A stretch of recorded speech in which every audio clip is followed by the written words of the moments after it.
नमस्कार, मैं हूँ भावेश रोहेरा और आपका बहुत बहुत स्वागत है हमारे इस बहुत ही ज़्यादा स्पेशल लेसन में। आज का हमारा लेसन इंग्लिश के सबसे ज़्यादा इम्पोर्टेंट टॉपिक के बारे में है। ये टॉपिक जो क्लास थर्ड में कोई बच्चा पढ़ना शुरू करता है और ट्वेल्थ तक पढ़ता रहता है, थर्ड या फोर्थ में, उसके बाद भी उसको समझ में नहीं आता। वो कॉम्पिटिटिव ग्रामर पढ़ने जाता है, स्पोकन इंग्लिश पढ़ने जाता है, तब भी ये पल्ले नहीं पड़ता। लेकिन अगर कभी एक बार सुकून से तरीके से बैठकर, भले थोड़ा 1 या 2 घंटे लग जाए, तरीके से अगर इस टॉपिक को पढ़ ले, तो ज़िंदगी भर इंग्लिश कभी उसे परेशान ना करे। तो कुछ इसी तरीके से हम इस लेसन में, और ज़रूरत पड़ी तो इस लेसन के पार्ट 2 में पढ़ रहे होंगे तरीके से, होलिस्टिक तरीके से, ये टॉपिक जिसका नाम है द इंग्लिश टेंसेस या फिर टेंस। ये मेरी गारंटी है कि आपने इस तरीके से, इस अप्रोच के साथ आज तक टेंस स्कूल लेवल पर नहीं पढ़ा होगा। लेकिन अगर आज पढ़ लेते हैं तो जीवन में कभी टेंस में कोई परेशानी नहीं आएगी। शुरुआत करते हैं। तो लेट्स स्टार्ट। आज तक आपने जब टेंस पढ़ा होगा तो आपने टेंस को काल बोला होगा, टाइम बोला होगा। मैं एकदम डिसएग्री तो नहीं करूंगा कि आप गलत हैं, ठीक है। मैं बस ये कहूंगा थोड़ी सी अप्रोच को अपन चेंज करेंगे, थोड़ा एडवांस्ड तरीके से पढ़ेंगे। तो हम कहेंगे कि हाँ भाई, टेंस टाइम होता है, लेकिन टाइम के अलावा एक्शन भी होता है और वर्क भी होता है। टेंस में हम बात करते हैं एक वाक्य की, उस वाक्य का टाइम हमें पता होता है, प्रेजेंट है, पास्ट है या फ्यूचर है। एक्शन हमें पता होता है, इंडेफिनिट है, कंटिन्यूअस है, परफेक्ट है, परफेक्ट कंटिन्यूअस है या सिंपल है। काम क्या हो रहा है, मैं पढ़ा रहा हूँ, मैं पढ़ाता हूँ, मैंने पढ़ाया था, काम क्या हो रहा है। तो हम टाइम की बात करते हैं, एक्शन की बात करते हैं और वर्क की हम बात करते हैं। ये जो भी मैं लिख रहा हूँ उसका स्क्रीनशॉट लेने की ज़रूरत नहीं है, इसके पीडीएफ की लिंक डिस्क्रिप्शन में मैं दे दूंगा। अगर 2 पार्ट की वीडियो बनी तो भी हम कोशिश करेंगे कि एक ही पीडीएफ आपको मिले, तो आपके लिए बहुत आसान रहेगा। तो आपको स्क्रीनशॉट नहीं लेना है, फोकस के साथ समझना है बस। ये नहीं कि आप आसपास कुछ बात करते हुए, टीवी देखते हुए समझ रहे हो। अब एक एक करके टाइम, एक्शन और वर्क को समझ लेते हैं। सबसे पहले टाइम। और टाइम समझने के लिए सबसे बढ़िया चीज जो होती है, टाइम लाइन। टाइम लाइन यानी समय। इस वक्त जब मैं इस कैमरा के ठीक सामने इस वीडियो को रिकॉर्ड कर रहा हूँ, ये है मेरा प्रेजेंट। क्या है मेरा प्रेजेंट? तो इस वक्त जो चल रहा है ये है मेरा प्रेजेंट। अब यही तो वक्त है जो आज नहीं तो कल पास्ट हो जाएगा, है ना। प्रेजेंट है, ये कल को पास्ट हो जाएगा। आज आग है, कल पानी हो जाएंगे, कल आप और मैं कहानी हो जाएंगे। तो प्रेजेंट पास्ट हो जाएगा। ये तारीख, ये दिन जो प्रेजेंट है, जिस वक्त वीडियो रिकॉर्ड हो रही है, जब ये एडिट होगी, आप वीडियो देखोगे तो ये पास्ट हो जाएगा। आप सीखोगे, सेंटेंसेस बनाओगे, कब बनाओगे? फ्यूचर में। तो आप सेंटेंसेस कब बनाओगे? फ्यूचर में बनाओगे। वीडियो कहाँ रिकॉर्ड हो रही है? प्रेजेंट में यूज हो रही है। और आप तक पहुंचेगा तो ये वक्त हो चुका होगा पास्ट। अगर आप ध्यान दो, मैंने ये पूरा येलो से रखा था, इसके लिए मैंने ये वाइट कलर यूज किया। क्यों? कैसा कुछ है कि ये स्पेशल है? हाँ, ये स्पेशल है। फ्यूचर होता है स्पेशल प्रेजेंट और पास्ट से। कैसे? देखिए, प्रेजेंट होता है हमारी हकीकत, रियलिटी। इस वक्त मैं ये वीडियो रिकॉर्ड कर रहा हूँ, ये माइक यहाँ लगा हुआ है, ये कैमरा यहाँ लगा हुआ है, ये रात का समय है, रात के 11:30 बजे हुए हैं जब मैं ये वीडियो रिकॉर्ड कर रहा हूँ। ये सब सच है। कल मैंने कोई और वीडियो रिकॉर्ड की थी, ये भी सच है। आज शनिवार की रात है, मैं कहूँ यार संडे को सुबह में समोसा खाऊंगा, मैं कह तो रहा हूँ, पर क्या ये 100% सच है? नहीं। हो सकता है कल कुछ ऐसा हो जाए, मेरी तबीयत खराब हो जाए या मैं लेट उठूं, जब तक मैं उठूं समोसे की दुकान ना मिले, मैं पैसे और फ़ोन दोनों ले जाना भूल जाऊं, तो ना यूपीआई बचे ना कैश बचे, कुछ भी हो सकता है। तो फ्यूचर में हम जो भी कहेंगे वो हकीकत तो नहीं है, वो है बॉस अपनी इमेजिनेशन, कल्पना। जबकि अभी जो हो रहा है और पास्ट में जो हुआ था वो है हमारा हकीकत, reality. This is the difference between present, past and future. I hope एकदम मामला क्लियर है। अब अगली चीज इससे पहले हमने पढ़नी है, ये हो गया हमारा टाइमलाइन, ठीक है। अब हमें एक चीज पढ़नी है जिसका नाम है एक्शन। थोड़ा सा अगर आपको याद हो तो अभी हमने पढ़ा था टाइम, एक्शन, वर्क।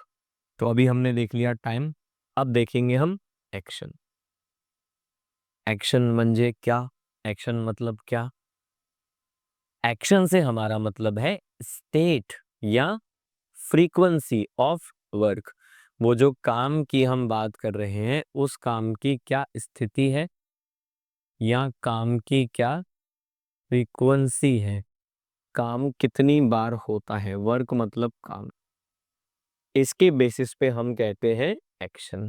जैसे एक एक्शन होता है जिसे हम कहते हैं इनडेफिनिट, इनडेफिनिट, ठीक है। इनडेफिनिट मतलब अनिश्चित, हमें खुद को नहीं पता। जैसे कभी हम कहते हैं प्रेजेंट इंडेफिनिट, यानी कोई काम बार बार होता है। तो जब कोई काम बार बार होता है तो हम कहते हैं हाँ जी ये प्रेजेंट इंडेफिनिट है। जैसे मैं इंग्लिश पढ़ाता हूँ, मैं ये वाइट चश्मा पहनता हूँ और इसको ऐसे साफ करता हूँ, ठीक है। कभी कभी मैं ये वाइट चश्मा नहीं पहनता, इसको क्या बोलते हैं, ऑफ वाइट, नहीं पहनता, तो मैं ये ब्लू चश्मा पहनता हूँ। दोनों ही केसेस में हम इस काम को रिपीट करते हैं, ये रिपीटेड एक्शन है। मैं इंग्लिश पढ़ाता हूँ, रिपीटेड एक्शन है। पास्ट में हम कहेंगे मैंने काम किया था, जैसे मैंने पढ़ाया था, खाना खाया था, ये वीडियो रिकॉर्ड करने से पहले मैंने अपना डिनर लिया था, ये पास्ट है। फ्यूचर, सुबह मैं ये खाऊंगा, ठीक है, सुबह मैं मेडिटेशन करूंगा। तो हमें नहीं पता, कभी हम वन टाइम एक्शन की बात करते हैं फ्यूचर में, कभी हम वन टाइम एक्शन की बात करते हैं पास्ट में, और कभी हम रिपीटेड एक्शन की बात करते हैं प्रेजेंट में। तो हमें जब खुद को नहीं पता है तो हम उसको क्या नाम देंगे, indefinite. Present indefinite, past indefinite, future indefinite. Clear है? प्रेजेंट इंडेफिनिट काम बार बार होता है, पास्ट इंडेफिनिट काम एक बार हुआ था, फ्यूचर इंडेफिनिट काम एक बार होगा।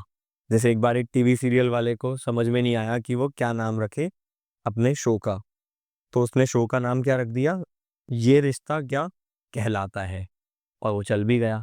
जब उसको खुद को नाम नहीं आया तो उसने क्वेश्चन ही नाम रख दिया कि भाई जनता सोचती रहेगी कि रिश्ता क्या कहलाता है। वैसे ही नहीं समझ में आया, डेफिनेट नहीं कर पा रहे थे, तो इंग्लिश बनाने वाले ने इस एक्शन का नाम रख दिया इनडेफिनेट, और तीनों तरह के एक्शन को इसमें डाल दिया।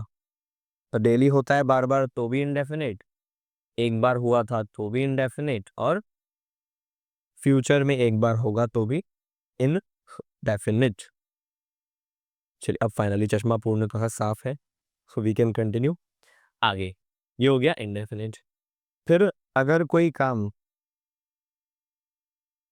हो रहा है कंटिन्यूटी में, ठीक है, कंटिन्यूटी में, तो इसे हम कहते हैं कंटिन्यूअस। अब अगेन इसको टाइम के साथ मिलाओ, प्रेजेंट कंटिन्यूअस काम हो रहा है, पास्ट कंटिन्यूअस काम हो रहा था। अब जैसे मैं ऑफलाइन पढ़ा रहा हूँ 6 साल से, मैं ऑफलाइन पढ़ाता हूँ। अब मान लीजिए क्लास में मैं ज्ञान दूँ, चाय नहीं पीना चाहिए, चाय में कैफीन होता है which is bad for your health, bad for stamina, bad for mental health, physical health. और बच्चे कहें सर कल तो आप टपरे पे खड़े होके चाय पी रहे थे, टपरे पे चाय पी रहे थे, पास्ट कंटिन्यूअस। उसके बाद क्या होगा, मैं उस बच्चे को कूट रहा होऊंगा, फ्यूचर कंटिन्यूअस। अब कोई काम कंप्लीट हो चुका है, शुरू हुआ, खत्म हुआ, काम डन हो गया, तो उसे हम कहते हैं काम क्या हो गया, परफेक्ट। परफेक्ट मतलब काम हो चुका है, कंप्लीट। अब कई बार इसके बीच में एक चीज आती है, काम शुरू हुआ, कुछ हद तक हुआ, अभी चालू है, या फिर एक समय पे काम चालू हुआ, उसके बाद चलता गया, और फिर अब भी चालू है। एक ड्यूरेशन से काम चल रहा है। क्या बोलेंगे इसको? परफेक्ट और कंटिन्यूअस का मिक्सचर। इसे हम कहते हैं ग्रामर की भाषा में परफेक्ट कंटिन्यूअस। जैसे मैं कहूँ, मैं पढ़ा रहा हूँ इंग्लिश आज भी, और 6 साल से पढ़ा रहा हूँ। अगर पॉइंट बताऊँ तो मैं 2018 से इंग्लिश पढ़ा रहा हूँ। ड्यूरेशन बताऊँ तो मैं 6 साल से इंग्लिश पढ़ा रहा हूँ।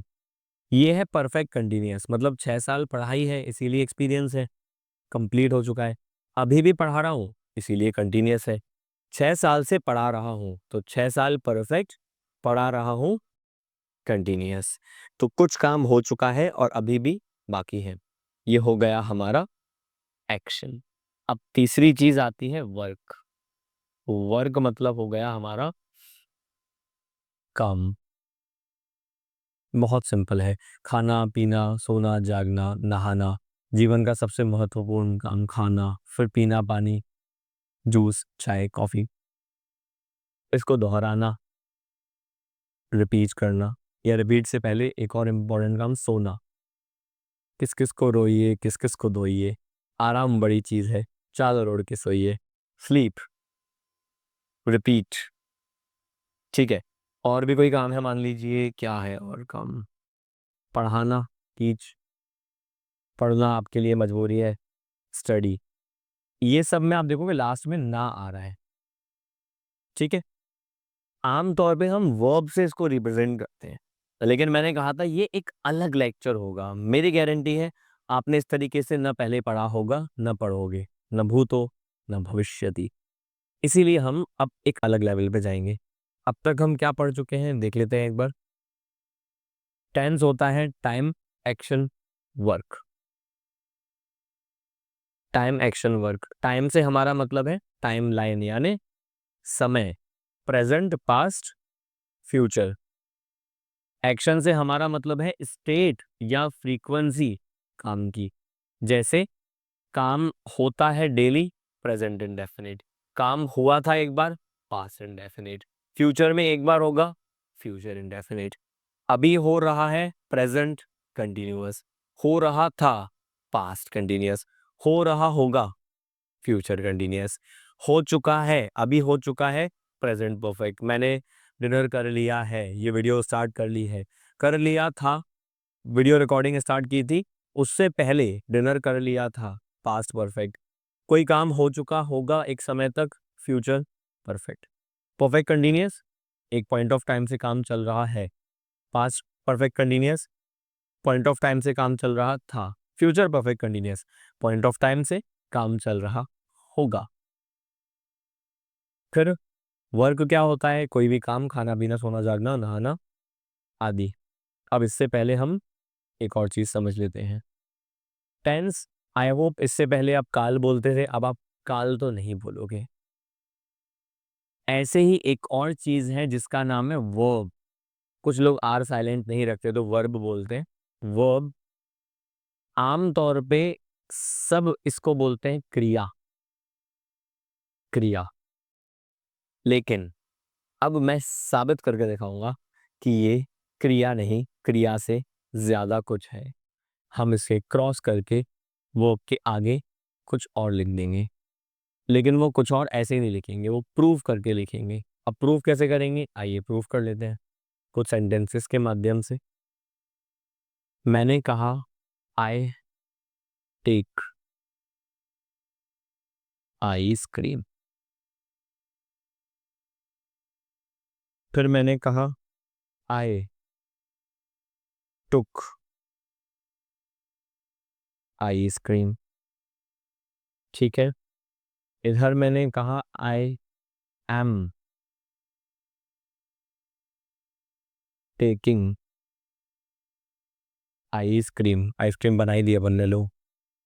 और मैंने कहा आई वॉज टेकिंग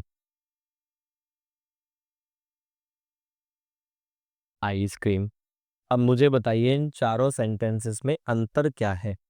कुछ डिफरेंस तो होगा इन चारों सेंटेंसेस में।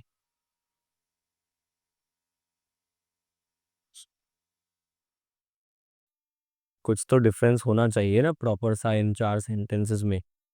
तो अब आप कहोगे सर इसमें कौन सी बड़ी बात है, इतना तो हमको पता है। आई टेक आइसक्रीम, ये प्रेजेंट है, सही बात है। अब मैं बोलूँ एक्शन क्या है, इंडेफिनिट या कंटिन्यूअस? Present indefinite. मैं खाता हूँ आइसक्रीम, बहुत अच्छी बात है अगर आपको पता है ये। अच्छा, अब आप कहोगे नीचे वाला सर इसमें कौन सी बड़ी बात है, ये है पास्ट। इंडेफिनिट या कंटिन्यूअस? Indefinite sir. अब मुझे एक चीज बताओ, आपको कैसे पता कि ये प्रेजेंट इंडेफिनिट है और ये पास्ट इंडेफिनिट है? आए तो सेम है, आइसक्रीम भी सेम है। आपको इस वर्ब के चक्कर में टाइम समझ में आया, किसके चक्कर में? इस वर्ब के चक्कर में। यानी वर्ब ने आपको बताया कि टाइम कौन सा चल रहा है, आपका खराब चल रहा है या मेरा खराब चल रहा है, वो नहीं बताया। टाइम प्रेजेंट पास्ट या फ्यूचर क्या चल रहा है। अच्छा, इसमें क्या था, वर्ब एक जैसी हो गई, टेकिंग टेकिंग, आए आए। अब कैसे बताएंगे अंतर? इसने बताया कि सर ये चल रहा है टाइम प्रेजेंट। क्या इंडेफिनिट? ना ना जी, ये चल रहा है कंटिन्यूअस। Present continuous. अच्छा, ये भी प्रेजेंट कंटिन्यूअस है? नहीं नहीं नहीं नहीं सर, ये पास्ट है। इंडेफिनिट है? नहीं नहीं नहीं सर, है तो ये भी कंटिन्यूअस। क्यों? आईएनजी से हमें समझ में आ रहा है। लेकिन टाइम किसने बताया? इसने बताया। तो वर्ब ने हमें बताया टाइम। अच्छा, यहाँ इंडेफिनिट है और यहाँ कंटिन्यूअस है, ये कैसे पता चला? आइसक्रीम से तो पता नहीं चला, आए से तो पता नहीं चला, अल्टीमेटली वर्ब से पता चला। तो एक्शन किसने बताया? एक्शन किसने आपको बताया? ये भी तो वर्ब ने बताया। अच्छा, काम क्या हो रहा है? आइसक्रीम को खा रहे हैं, देख रहे हैं, खरीद रहे हैं, बेच रहे हैं, पी रहे हैं। क्या पी भी सकते हैं आइसक्रीम को पिघला के? क्या कर रहे हैं? आइसक्रीम को खा रहे हैं। तो आइसक्रीम को खा रहे हैं, ये कैसे पता चल रहा है? इस टेक की मदद से। यानी वर्क किसने बताया? अजी हमारे, इसी ने तो बताया, हमारे वर्ब ने बताया। इसका मतलब वर्ब आपको समय बताती है, एक्शन बताती है, वर्क बताती है। कहाँ से शुरू की थी क्लास? टेंस क्या होता है? Time action work. तो लौट के बुद्धू घर को आए। इसका मतलब टेंस जब हम पढ़ रहे होंगे तो हमें पढ़ना क्या है? जब हम कहते हैं कि सर टेंस पढ़ना है, क्लास थर्ड और फोर्थ में शुरू किया था, ट्वेल्थ पास हो गई, टेंस ही समझ में नहीं आया, क्योंकि यही नहीं समझा कि टेंस पढ़ने का मतलब क्या होता है। तो ये समझ लीजिए, जब हम कहते हैं कि सर टेंस पढ़ना है, तो टेंस पढ़ने का मतलब होता है वर्ब का यूज सीखना। टेंस पढ़ने का मतलब क्या होता है? सीखना। क्या सीखना? कि भाई ये जो वर्ब नाम की चीज है, इसका इस्तेमाल कैसे होगा। आई होप यहाँ तक मामला एकदम क्लियर है। यहाँ तक क्लियर है, बात एकदम चमकी दिमाग में। देखो थोड़ा कठिन हो सकता है, क्योंकि जब हम किसी चीज को थोड़ा हाई लेवल पे ले जाते हैं, अच्छे लेवल पे ले जाते हैं, रूट से क्लियर करते हैं, इट टेक्स टाइम। लेकिन अगर सब्र के साथ आप सीखोगे तो बड़े ही मजेदार तरीके से क्लियर होती जाएंगी चीजें। अब देखते हैं आगे हम वर्ब के बारे में एक और चीज। आपने देखा कि मैंने वर्ब में इज एम आर को भी गिना था। तो क्या होता है, कई बार तो वर्ब अकेले ही टाइम एक्शन और वर्क बता देती है, अकेले, जैसे इस केस में इसने किया था वर्ब ने। यहाँ पर अकेले ही टाइम एक्शन और वर्क बताया, इधर ऐसा नहीं हुआ। इधर ये टेकिंग एक जैसी हो गई, तो हमें हेल्प लेना पड़ी एम और वॉस की। तो हेल्प लेना पड़ी, तो हेल्प जिससे ली उस वर्ब का नाम हो गया।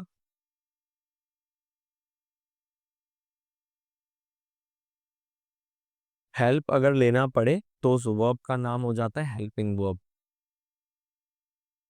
क्यों होता है हेल्पिंग वर्ब? क्योंकि मेन वर्ब एक जैसी दिख रही है, जैसे थर्ड फॉर्म दोनों में पास्ट परफेक्ट और प्रेजेंट परफेक्ट एक जैसी दिखेगी, और जो मेन वर्ब है वो अलग हो जाएगी, जैसे गो, कम, प्ले, ये मेन वर्ब हो जाएगी, जबकि do, did, does helping verb हो जाएगी। ठीक है, ऐसे ही यहाँ पर आप देख सकते हैं, मेन वर्ब में और एग्जांपल की जरूरत है नहीं, डू मेन वर्ब भी होती है। ठीक है, डू मतलब करना, मेन वर्ब भी होती है। ऐसे ही हैव का पास्ट होता है हैड, थर्ड फॉर्म भी पास्ट, आईएनजी लग के हेल्पिंग वर्ब आती है एक, और हैज। बी सबसे इंपॉर्टेंट जिसकी आगे बात होगी, आर, इसी की सेकंड फॉर्म होती है वॉज वर, थर्ड फॉर्म होती है बीन, इसी में आईएनजी लगाते हैं तो बीइंग, ये सब आगे बताऊंगा। और इज स्पेशल होता है एक चीज, उसको हम बोलते हैं आई, और उसके लिए जो हेल्पिंग वर्ब बनती है वो हो जाती है हमारी एम। इज और एम, ये सब हो गई हमारी हेल्पिंग वर्ब, ये हो गई मेन वर्ब। ठीक है, ऐसे तो आर बी भी मेन वर्ब होती है अपने आप में, पर वो अलग से बताऊंगा, आप चिंता मत करो, वो मैं बताऊंगा। इससे पहले कि ये लेक्चर हम खत्म करें, एक और चीज क्लियर कर लेते हैं, और वो एक चीज है जो आपने आज तक सुनी होगी बट स्टोरी की तरह से नहीं पढ़ी होगी, और वो एक चीज है फॉर्म्स ऑफ वर्ब्स। अब आप बोलोगे क्या बात कर रहे हो सर, बचपन से घिसी है हमने, बहुत पढ़ी है। तो भाई बिल्कुल आपने पढ़ी होगी, बट स्टोरी की तरह नहीं पढ़ी होगी, जैसे मैं चाहता हूं कि आप पढ़ें और चीज़ें जीवन भर के लिए क्लियर हो जाएं। तो अब तैयार हो जाइए स्टोरी की तरह इसको पढ़ने को, जिससे चीज़ें जीवन भर के लिए क्लियर हो जाएं। स्टार्ट करते हैं। तो ये कहानी है मेरे पिछले जन्म की। मैं भगवान के साथ बैठकर इंग्लिश बना रहा था। भगवान ने मुझे कहा तू बैठ मेरे साथ में, अपन इंग्लिश बनाते हैं। तो मैंने कहा ठीक है भाई, बना लेते हैं इंग्लिश। तो हमने कहा इंग्लिश में एक चीज बनाएंगे, वर्ब। क्या होगी वर्ब? अभी मैंने आपको बताया। ठीक है, फिर हमने कहा वर्ब के बनाएंगे फॉर्म्स। हमने कहा कोई गल नहीं जी, बना लेते हैं। तो भगवान ने कहा भविष्य जाओ तुम वर्ब बनाओ। तो मैं जोश में आ गया और मैंने first form, second form, third form बनाना शुरू करी। तो मैंने बोला जाने को बोलते हैं गो, ठीक है, आने को बोलते हैं कम, करने को बोलते हैं डू, ठीक है जी। तो मैंने कहा सेकंड फॉर्म होगी, गो की फॉर्म हो जाएगी वेंट, थर्ड फॉर्म हो जाएगी गॉन, कोई गल नहीं जी। फिर मैंने बनाया कम, केम, कम। फिर मैंने कहा डू, डू को रख देंगे डिड, थर्ड फॉर्म हो जाएगी डन, कोई गल नहीं जी। भगवान ने कहा ठीक है सर, वेरी गुड भावेश जी, आपने बहुत अच्छा काम किया है। भगवान खुश हुआ, भगवान शाबाशी देगा। तो मैंने कहा देखो भगवान ऐसा है, फर्स्ट फॉर्म अपन दे देंगे प्रेजेंट को। भगवान ने कहा ठीक है। सेकंड फॉर्म दे देंगे पास्ट को, ठीक है। थर्ड फ्यू, ओ भगवान ने मेरा हाथ रोक लिया। भगवान ने कहा भावेश क्या कर रहे हो तुम? मैं कहा सर फ्यूचर को दे रहा हूँ third form, present past future तीन टाइम होते हैं, क्या दिक्कत है? भगवान ने कहा ऐसा है, याद करो जब हमने टाइम बनाया था, याद है जब हमने टाइम बनाया था, टाइम लाइन बनाई थी, तो हमने कहा था कि फ्यूचर का कोई भरोसा नहीं है, ये इमेजिनेशन है, भरोसा नहीं है। अब भाई जिसका भरोसा नहीं है उस पे जायदाद कैसे छोड़ के जाए? किसी लड़के पे भरोसा नहीं हो किसी बाप को, तो वो क्या अपनी जायदाद देगा? नहीं देगा। तो हमें जिस पर भरोसा ही नहीं है उसको अपना फॉर्म देने का क्या मतलब है? तो मैंने कहा सर वो तो बात ठीक है भगवान, वो तो बात ठीक है, पर बन तो गई है, मैं किसको दूँ अब? किसी को तो देना पड़ेगी, खत्म तो करना है भाई बनी है चीज तो। अपन तो कंजूस लोग हैं, मैं मिडिल क्लास लोग हैं, खाना बचता है हम उसका कुछ ना कुछ बना लेते हैं। रात के चावल बचे उसमें हल्दी और पनीर मिला के बिरयानी बन जाती है, चपाती बची तो उसका वो सैंडविच बन जाता है। तो मैंने कहा कोई गल नहीं जी, वो जो परफेक्ट होता है ना एक्शन, ये टाइम को दे दिया, ठीक है, परफेक्ट एक्शन। अच्छा यहाँ कौन सा एक्शन काम करेगा? तो आमतौर पे यहाँ इंडेफिनिट काम करेगा। ठीक है, इंडेफिनिट कैसे काम करेगा आगे बताऊंगा। ये परफेक्ट को दिया, अब कौन नाराज होगा बताओ? ये 9 नंबर पे है ना, हमने अभी एक्शन पढ़ा था। तो नाराज कौन होगा? देखो, इनडेफिनेट को फर्स्ट फॉर्म सेकंड फॉर्म में स्थान मिल गया, परफेक्ट को थर्ड फॉर्म मिल गया, कंटिन्यूअस हो जाएगा नाराज कि अरे क्या बात कर रहे हो, ये कोई बात हुई? परफेक्ट को मिल गया, इनडेफिनेट को मिल गया, मैं क्या सौतेला हूँ, मुझे भी कुछ चाहिए। तो हमने कहा कोई बात नहीं है भाई, ये जो फर्स्ट फॉर्म हमने बनाई थी ना, इसमें लगा लो भाई आईएनजी और इसको नाम दे दो फोर्थ फॉर्म का। तो ये जो गो है इसको बना दो गोइंग, ये जो कम है इसको बना दो कमिंग, और ये जो डू है इसको बना दो डूइंग, और इसको नाम दे दो कंटिन्यूअस, कि जब भी कंटिन्यूअस की बात होगी तो हम इसका इस्तेमाल करेंगे। वेरी गुड भाई, बहुत अच्छी बात है। अब क्या दिक्कत आई भाई, अब क्या पछड़े हुए? अब ये जो प्रेजेंट इंडेफिनिट है, इसने कहा यार पास्ट को हक मिला, परफेक्ट को हक मिला, कंटिन्यूअस को हक मिला, मुझे ज्यादा हक चाहिए, मैं सबसे बड़ा बेटा हूँ, सबसे पहले मैं आया था दुनिया में। तो इसने कहा ऐसा है, मेरा जो प्रेजेंट है ना, वो मैं यहाँ सिर्फ प्लूरल को रखने दूंगा, ज्यादा लोग यहाँ रहेंगे, और जो सिंगुलर होंगे थर्ड पर्सन के, याद रखना, सिंगुलर होंगे थर्ड पर्सन के, उनको मैं अपनी जायदाद से बेदखल करता हूँ। तो वो बेचारे भटक रहे थे, उनने कहा बाबा के नाम पे एक फॉर्म दे दे रहे बाबा। तो हमने कहा कोई गल नहीं जी, तुम भी आ जाओ, फर्स्ट फॉर्म के साथ में एस एस लगा देंगे और उसको नाम दे देंगे फिफ्थ फॉर्म। तो ये जो प्रेजेंट इनडेफिनिट होगा, इसको जब सिंगुलर की, बेसिकली प्रेजेंट को, इनडेफिनिट भी हटाओ, प्रेजेंट को जब भी थर्ड पर्सन सिंगुलर सब्जेक्ट की जरूरत पड़ेगी तो हम दे देंगे उसको फिफ्थ फॉर्म। जैसे गो को हम कर देंगे गोस, कम को हम कर देंगे कम्स, और डू का हम कर देंगे डस। इस तरीके से वर्ब की 5 फॉर्म्स तैयार होकर बनाई थी मैंने कई कई साल पहले, जो आपको अब तक पढ़ना पड़ रही है। ठीक है, अब देखो मुझे क्या पता था कठिन कर देंगे ये इंसान लोग, तो मैंने तो तब बना दी थी भगवान के साथ बैठकर, और अब आपको ये समझा भी रहा हूँ। आई होप यहाँ तक कोई दिक्कत, कोई परेशानी नहीं होगी बिल्कुल भी। चलिए, तो ये वीडियो लगभग 25 से 30 मिनट की ऑलरेडी हो चुकी है, और मैं आपको टेंस के बेसिक के बारे में बता चुका हूँ। अब हम पढ़ेंगे बी और डू के बारे में अंतर, लेकिन ये स्लाइड काफ़ी ज़्यादा लंबी है, तो उसके लिए हम पार्ट 2 पर जाएंगे। तो पार्ट 1 में इतना ही, पार्ट 2 हम यहाँ से स्टार्ट करेंगे। धन्यवाद।